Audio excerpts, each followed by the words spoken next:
And now to our next chapter.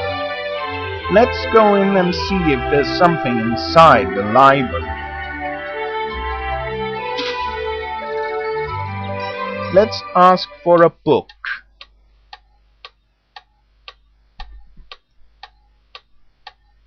Yes? Could you recommend another good book?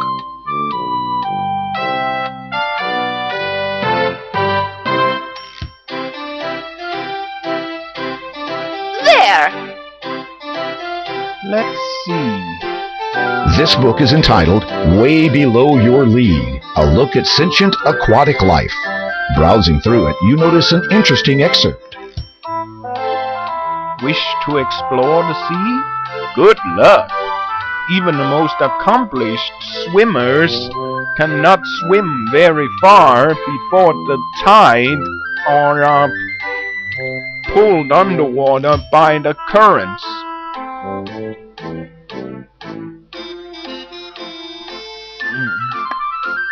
Even with a ship, it is difficult to properly explore beneath the surface without some means of breathing underwater.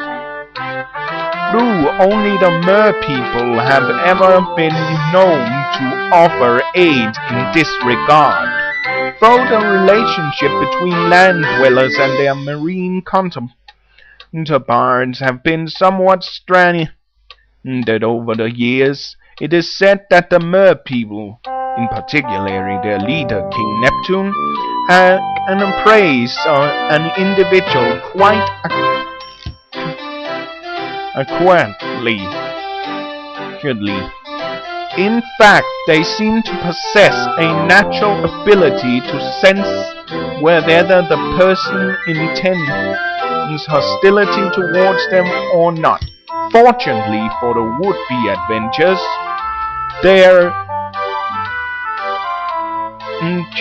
to their underwater kingdom, they are a peaceful people, not prone to unwarranted acts of violence.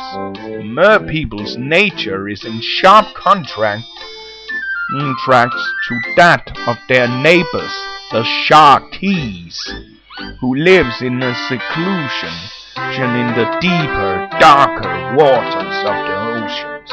Little is known about them, except that they are fearsome to behold and do not take kindly to visitors. They are rumored to be excessively xenophobic, and hence have avoided contact with most of the outside world. It can be assumed that trespassers into their territory will be dealt with swiftly and harshly. Sorry if the translation were a little wrong. English is not my native language, after all.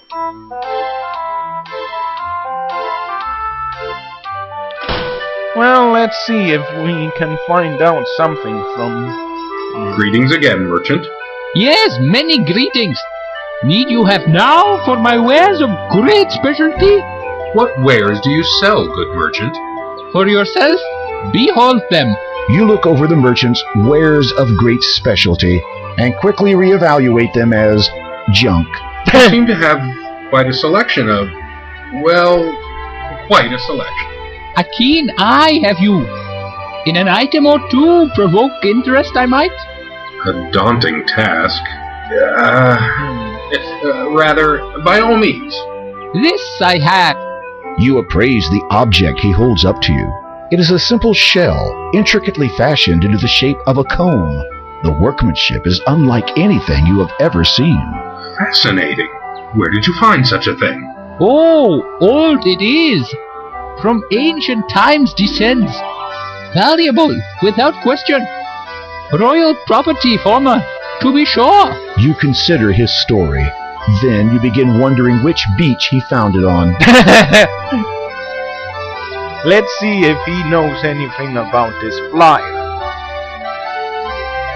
You smooth out the torn. Is this yours? Ah, keen eyes you have. For that, a reward shall you receive. And that would be? The pleasure you will have in doing business with me. If I were to, say, purchase the shell, what would it cost? A trifle would you expend. 7 golds. I fear that I did not bring any money. Curiosity, I find, in one who travels but with nothing to barter brings. Good point. Yeah. Let's see if we can barter something. Might you trade the shell comb for something? The merchant ponders over this for a moment. Of value, many things are. Of fancy, only one I have. And that is? Pearls. So he won a pearl. From curiosity, have you knowledge of the speaking pumpkin that once sat here? Misplaced it has become. Speaking pumpkin? Oh, that. No, I No, do not we see it anywhere. do not know Sorry. anything about that. And let's see. So he won the pearl. Here is one. Would you be interested in this pearl? Indeed, I would. In return, the shell I present to you. May you be always groomed well. The merchant grabs the pearl and tosses the shell comb to you. Then he saunters off. History will decide how greatly you were just swindled. Oh, what a beauty! This will be worth a fortune back home.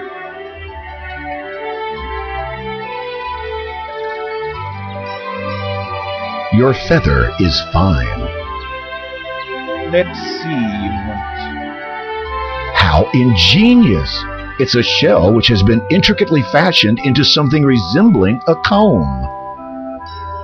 It is a swan feather of the purest white you have ever seen. The yellow flower is very pretty, but has a sickly smell. It is. The people of Kalima lead busy lives. They have no time for idle chit-chat. Well, that was this chapter, and we'll continue, in the next.